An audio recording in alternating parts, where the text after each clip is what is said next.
Il est en campagne. Il vient de me donner son prospectus de campagne. Il faut que je lui fasse une révélation incroyable. Je vote dans la Circo 1. Pas de chance. Ben voilà. Pas de chance. Mais je le garde quand même, si vous voulez bien. Mais on peut toujours changer. Et puis, Il est trop tard. Il y a des amis aussi, on peut faire passer des bons messages. Exactement, on peut faire passer des messages. On s'appelle Constance Nguena, on a un réseau extraordinaire. Donc je compte sur ce réseau-là et sur vous pour faire passer les bons messages et pour dire à la Circo 2 et au Maoré que Issa Abdou est le bon candidat. Voilà. Merci d'être sur notre plateau justement pour nous expliquer combien vous êtes un bon candidat pour cette Circo. D'ailleurs, Circo qui est... Je prêche une convaincue. Écoutez, la Circo quand même depuis 24 heures, 48 heures presque maintenant, elle est un peu en émoi avec cette investiture donnée, je dirais, un peu à la dernière minute à Bouanamani Madimari qui jusqu'à présent était investi par Agir. Localement, le parti appartenant à la majorité présidentielle, mais local, ça y est, il a une investiture officielle, un peu à la dernière minute, de la République En Marche. Alors, bonne nouvelle, mauvaise nouvelle, vous en pensez quoi, Issa Abdou? Je vais répondre à cette question, mais vous me permettez d'abord de saluer les Maorés et les Maoraises nombreuses qui nous écoutent ce matin. Faire un clin d'œil particulier, c'est vrai, à la Circo 2. Et féliciter chaleureusement le maire de Chirongi, Béaki Daouda, qui était élu en début de semaine et qui était un ami personnel. J'aurai l'occasion de le voir et en tout cas lui dire la fierté qui est la mienne de l'avoir côtoyé. Lui dire aussi que je compte sur lui pour que le député que je serai demain, j'espère, si les Maoris m'accordent leur confiance, eh bien je travaillerai avec lui et ça sera avec bonheur. Pour répondre à votre question, je dirais que c'est un non-événement. En réalité, c'est un secret de polichinelle. On parle de l'investiture La République En Marche, oui, de Bouanamani Madimari. Pour répondre à la question, la vérité, pour ce qui me concerne en tout cas, je ne pouvais pas être investi par La République En Marche puisque je n'en suis pas membre, d'une part, et d'autre part, je ne l'ai jamais sollicité. Que les choses soient très claires. Donc, pour moi, c'est de leurs affaires. Très bien, si c'est ce candidat qui a eu cette investiture, mais pour moi c'est un non-événement. Ma campagne a commencé depuis un petit moment, elle continue de plus belle et vous me donnez l'occasion de dire à la Circo 2 qu'il faut me faire confiance. Pourquoi? Parce que contrairement à ceux qui sont investis par La République En Marche par exemple, le MDM, que j'ai l'honneur de porter les couleurs dans cette bataille, c'est un parti local. Je le dis à tue-tête, mais c'est une réalité. Et ce ne sont pas que des mots. Qu'est-ce que ça veut dire? Ça veut dire que si demain les Maoris devaient me faire confiance, eh bien, je ne serais pas mains et pieds liés par rapport à un parti national. J'aurais cette liberté. Je l'ai toujours dit, et là aussi, je suis constant, comme vous, Anne-Constance. Eh bien, sans jeu de mots, mais trop facile, je sais. J'étais en train de faire des calculs dans ma tête pour la question suivante. La blague n'est drôle que si elle est comprise et partagée. Et donc, c'est de ça qu'il s'agit. Le député que je serai demain, Inch'Allah, eh bien, je travaillerai avec un gouvernement, je l'ai toujours dit. Oui. Ah, vous l'avez toujours dit depuis le début, et même avant le début de cette campagne, ça a toujours été votre philosophie politique. Et en même temps, comme dirait l'autre, l'idée c'est vraiment ne pas être lié, en tout cas avoir la liberté et la marge de manœuvre nécessaire pour défendre les Maoris. C'est très important. Et donc, être ce député qui va défendre Mayotte auprès du gouvernement et de cette majorité, et non pas l'inverse. Pendant longtemps, Mayotte a souffert de ça. Des gens qui viennent nous expliquer, parce que le problème de l'appartenance ou l'investiture, c'est le risque d'être un godillot, et donc, j'allais dire un béni-oui, pardon, c'est pas péjoratif, mais et ça ne vise personne quand je dis cela, mais d'une manière générale, c'est de ça qu'il s'agit. Ça suffit. Il faut que les députés que nous élisons soient des députés de Mayotte qui défendent Mayotte auprès de ce gouvernement et pas l'inverse, parce que souvent, on va nous expliquer, on va faire le service après-vente des mesures gouvernementales et parfois contre les intérêts de Mayotte. Mais c'est un retour aux sources, Issa Abdou, de la philosophie du MPM et du MDM d'antan, c'est-à-dire la priorité c'est Mayotte, on fait ce qu'il faut pour Mayotte, et puis quand c'est non, c'est non. C'est un peu la philosophie d'antan.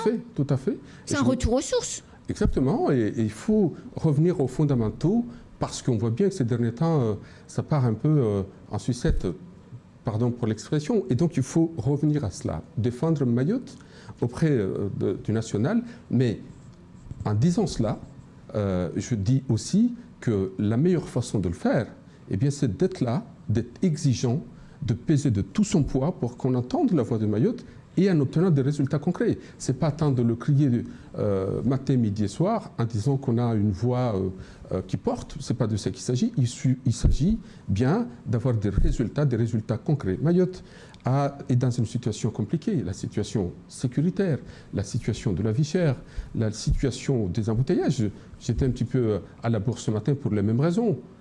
On va continuer comme ça encore 5 ans? Non, pardon, mais ce n'est pas possible. Donc je dis que ce mandat est crucial. Ce qui va se passer les 12 et les 19 juin est vital pour ce territoire. Il ne faut pas rater ce virage parce que si nous le ratons, eh bien, j'ai bien peur qu'on aille droit dans le mur. Et donc, moi, je veux dire ça aux Mahorais et leur dire que je serai ce député exigeant et qui fera en sorte, par des mesures concrètes, si vous m'en donnez l'occasion, je vous dirai ce que je compte faire dès mon élection, si les Mahorais devaient me faire confiance, parce qu'il faut du concret, il faut sortir Mayotte d'une situation compliquée qui n'a que trop duré. L'investiture de Bouanamani Madi-Marie par La République En Marche change quand même la donne politique dans la circonscription, puisque Daniel Martial-Henry a retiré sa candidature pour faire campagne dans le cadre de la majorité présidentielle à laquelle il appartient. Donc, ce qui veut dire que le nombre de candidatures sur la Circo 2, qui était déjà moins important que dans la Circo 1, se réduit encore. Ça laisse la possibilité, alors que c'est impossible dans la Circo 1, ça laisse la possibilité d'avoir une triangulaire peut-être. 12,5% des inscrits, 3 candidats, ça fait 42%, c'est jouable. 42% de participation à l'élection législative, c'est quand même jouable. C'est oui. La circonscription sur laquelle il peut se passer des choses. Les jeux sont très ouverts dans la Circo 2. Après, c'est les Mahorais qui décident. Nous, on se soumis à la sagacité de nos concitoyens. Il ne faut pas avoir peur du suffrage universel et de le jugement de nos concitoyens. Moi, je me soumets à cette sagacité-là et en toute confiance. J'espère qu'au bout du bout, au soir du premier tour, du 12 juin, eh bien, on sera l'équipe qui sera en tête du premier tour. Ce qui vous donne une dynamique pour le second tour. Exactement. En tout cas, c'est le vœu que nous caressons, c'est le souhait que nous avons, en tout cas le travail que nous faisons matin, midi et soir auprès de nos concitoyens. Et j'espère être audible parce que le projet que nous portons est puissant et répond aux attentes des Mahorais. Et la loi Mayotte, par exemple, un exemple très concret pour entrer dans le vif du sujet, a échoué. Pourquoi? Parce qu'en réalité, elle ne répond pas aux attentes des Mahorais. La situation de l'insécurité, pour ne citer que celle-là... Et la convergence des droits. Et la convergence des droits, mais la question de la vie chère. L'INSEE disait qu'en 2021, il y a eu 3%, 3,1% pour être tout à fait précis, d'augmentation sur les produits de consommation. Ça n'est pas normal. C'est depuis 2011 que nous crions à tue-tête, que nous parlons de cette problématique de vie chère. 11 ans plus tard. Et on est à 5% fin juin. Exactement. 2022. Et ça n'est pas possible. Et donc, moi, ça fait partie, avec l'insécurité, la question de l'alignement, et je pense des droits, même pas de la convergence, de l'alignement des droits sur le national. Je proposerais qu'il y ait une trajectoire très claire. La Cour des comptes, dans son rapport de 2016, parle d'une trajectoire par rapport, parlant des droits sociaux, qu'il faut un calendrier très précis. Le pacte pour la départementalisation parlait de 2036. Mayotte 2025 parlait de Mayotte 2025. Moi, je vous proposerais que pendant 10 ans, mais dans un calendrier précis, clair, étalé dans le temps, eh bien, dans l'esprit de ce que préconise la Cour des comptes, eh bien, nous ayons cette clarté, cette lisibilité qui serait une première, avec, je pense notamment aux petites retraites. Nos personnes âgées, c'est la même qui se sont battues pour que Mayotte soit française, soit un département français. Oui. Beaucoup d'entre elles nous ont quittés, hélas. Eh bien, on doit penser à elles. Le président de la République parle de 1 100 € de minimum vieillesse. Eh bien, au nom de la solidarité nationale, moi je proposerais que ça soit pareil, aligné pour nos personnes âgées à Mayotte. Et ça n'est pas de trop, parce que Mayotte, c'est un département comme les autres. Alors, et nous demandons ni plus ni moins. Prenons ce minimum retraite à 1 100 €, qui est peut-être la mesure finalement la plus juste, puisque à partir du moment où on a travaillé, qu'on soit français ou qu'on soit étranger, quand on a travaillé et cotisé, les 1 100 € s'appliqueront. Donc c'est juste.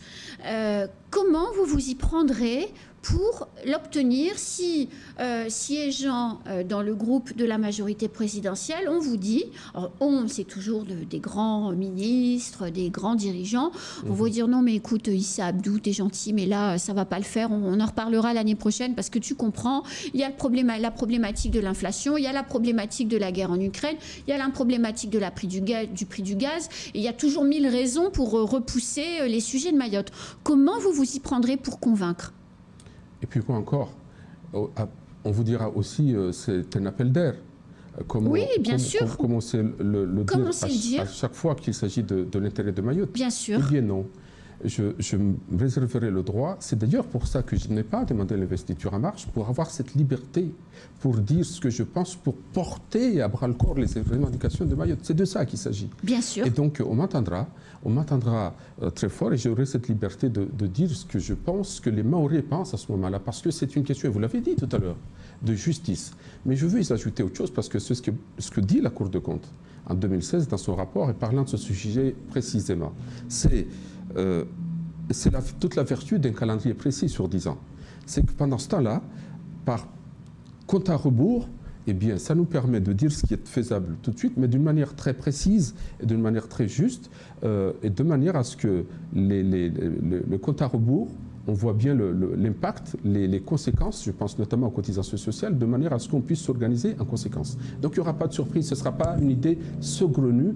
Et je veux ajouter autre chose, c'est qu'il y a là une question de l'idée que nous faisons de Mayotte française et de cet alignement qui est une nécessité absolue et qui parfois peut donner le sentiment d'être oublié, sentiment souvent justifié. Donc c'est ça qu'il faut rétablir, c'est ça qu'il faut faire en sorte que les Mahorais se retrouvent. Ça n'est quand même pas acceptable, cette situation, mais d'autant plus, il ne faut pas s'étonner que les élus, il y ait cette distance entre les élus et la population. Il faudra rétablir cette confiance et ça passe par là. Donc si vous êtes élu, si je comprends bien, si vous êtes élu député le 19 juin, vous serez un député combatif. C'est-à-dire qu'on a connu un vice-président du conseil départemental travailleur, donc on sait que vous savez mener des dossiers à bien et il y en a eu un certain nombre. Là, on va vous connaître en plus combatif. Vous allez partir au combat avec nos dossiers sous le bras pour obtenir des choses. Tout à fait. Et en étant précis, et mieux que ça, en disant d'une manière très structurée, en ayant cette vision. Et pourquoi nous avons obtenu la compensation pour l'aide sociale à l'enfance et pour la PMI? Parce que nous avons commencé par le début. Parce que nous avons commencé par un vademecum, un schéma, une vision chiffrée. Et bien, le député que je serai demain, si les Mahorais le souhaitent, c'est la même chose. Comment s'y prendre? D'abord, en proposant deux choses. La première, c'est le contrat de convergence 2023-2026. Le contrat de convergence première génération se termine cette année, oui, bien sûr, oui, bien sûr. Et l'idée, c'est ça. En juillet. Et l'idée, c'est de faire en sorte que l'effort budgétaire de l'État, vous savez que l'effort budgétaire de l'État issu de la loi de finances 2022, eh bien, il est à Mayotte de 3 900 €, là où dans les autres DOM, c'est presque 5 000 €. Ah non, pardon, 7 000 €. C'est la loi de finances 2022. Eh bien, ce rattrapage-là, il faut le faire. Et donc, en le faisant, je proposerai que l'effort, qui était de 1,6 milliard s'agissant du contrat de convergence, eh bien, soit le double pour que, justement, les projets portés dans cette collectivité, et je pense notamment, et je lance ce message aux maires de ce territoire pour que leur PPI soit prêt. PPI, plan pluriannuel d'investissement. Parce qu'on va piocher dans ces éléments-là pour que le contrat de convergence, la prochaine génération, eh bien, tienne compte de cela. Un exemple, le plan de mandature du département, il y a un exemple qui m'a frappé, c'est la baie de Anyonrou, le seul projet qui figure pour ce qui est de la commune de Bouéni, ça n'est pas suffisant. Et donc, il faudra dire au maire de Bouéni et à la commune de Bouéni, mais je cite Bouéni, mais ça peut être une autre commune, oui, bien sûr. Eh bien, d'être suffisamment costaud pour présenter PPI. Parce qu'il en a des tonnes de projets, le maire de Bouéni fait des tas de choses. Sauf que ça ne figure pas dans le plan de mandature du département. Et donc, ces éléments-là précis, eh bien, figureront parce qu'on aura les moyens de cette ambition dans la prochaine contrat de convergence. Ce qui veut dire que vous devrez travailler également avec Ousseni Ben Issa et sa majorité, que vous devrez travailler avec la préfecture, parce que votre job, ça va être faire une méga synthèse en réalité de tout ce qui est en gestation de part et d'autre. Comment peut-il en être autrement? Mais c'est intéressant de le dire justement pour savoir quelle sera votre posture. Ah, tout à fait. Je pense que le Konyo-Moja, on a souvent parlé de chasser un meute, ça ne doit pas être que des mots. Moi, je serai ce député qui travaillera, mais j'ai eu la chance, en plus, de travailler avec Benissa comme collègue au niveau du conseil départemental dans la majorité sortante. Donc, à ce stade, il n'y a pas de couleur politique. On raisonne Mayotte. Notre équipe, ce sera Mayotte. Et donc, on travaillera en intelligence. En tout cas, sur les sujets majeurs de ce territoire, je pense que les élus de ce territoire doivent se retrouver à un moment donné pour parler d'une seule voix, de manière à ce qu'il n'y ait pas de raté lorsqu'on se retrouve avec nos interlocuteurs parisiens. Je pense sur des sujets majeurs comme les lois cadres. Oui. Eh bien, il faudra qu'à ce moment-là, on se mette d'accord ici, localement, avant d'aller ailleurs. Mais je veux jusqu'au bout quand même, au-delà du contrat de convergence, l'étape numéro 2, l'étage numéro 2 de cette fusée, c'est parce qu'il faut solder le contrat de convergence, mais l'étape numéro 2, c'est une loi programme, un document de programmation avec valeur prescriptive pour qu'il y ait les actes de comptabilité qui soient tenus compte par la loi, et bien pour que les sujets majeurs de ce territoire, je pense à une préfecture de région, je pense à un CHU, je pense à l'université de plein exercice, ces infrastructures réclamées par ce territoire, eh bien, il faut les obtenir. Il faut les obtenir, mieux que ça, que la loi de finances, les moyens de ces ambitions, y figurent bel et bien. Et donc, ce que je suis en train de vous dire en constatation Guéna, c'est que non seulement il y aura la vision, mais il y aura les moyens pour y arriver, et c'est la raison pour laquelle je tiendrai gain de cause face à mes collègues si par moment ils devaient faire la sourde oreille ou de ne pas comprendre que Mayotte c'est une nécessité de rattrapage et de développer ce territoire. Eh bien, j'en suis sûr, comme nous l'avons fait jadis au département, nous serons audibles et crédibles, et donc j'en suis persuadé, nous obtiendrons des résultats. Merci beaucoup, Issa Abdou. C'est déjà la fin de ce temps de parole. Ça passe très vite. On avait encore plein de choses à évoquer. On aura sans doute l'occasion de revenir. Mais ça passe toujours très vite avec vous. Peut-être l'occasion de remercier tous ceux qui nous soutiennent. Je pense au président Raos qui a toujours dit ici, vraiment lui dire merci, président de Chna, les maires qui nous soutiennent et les personnalités dans la Circo 2, leur dire que samedi prochain, nous serons à Tingoni pour le grand meeting de lancement de cette campagne. C'est à 15h, place de la mosquée de Vendredi. Et donc, je compte sur les Mahorais, sur leur présence, pour que véritablement nous lancions la machine. Merci Anne-Constance Ondiana. À très bientôt, Issa Abdou, et bonne campagne. Au plaisir, merci à vous. Venez, vous serez la bienvenue dans nos meetings. C'est la fin de ce temps de parole, et puis tout de suite, la suite de nos programmes.